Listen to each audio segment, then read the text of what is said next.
अस्सलामुअलैकुम जनाब।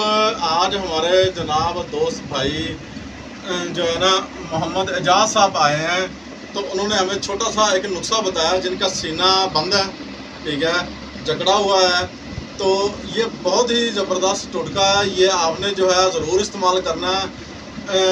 एजाज साहब कह रहे हैं कि जनाब एक चुटकी जो है आपने हल्दी जो है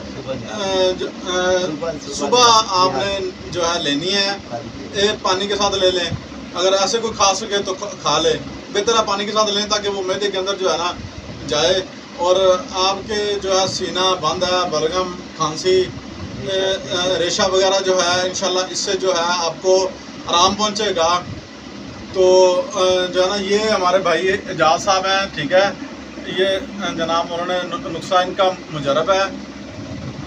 तो जनाब आपने ये ज़रूर इस्तेमाल करना है, और साथ अगर हो सके तो आप दरूद इब्राहिमी जो है वो भी पढ़ लें, क्योंकि वो कार सवाब है। अगर आप पढ़ते हैं तो अल्लाह ताला के फजल करम से आपके जो रूहानी मसाइल हैं, ठीक है, जिस्मानी मसाइल हैं, अगर पढ़ लेते हैं तो वो हल हो जाएंगे इंशाल्लाह।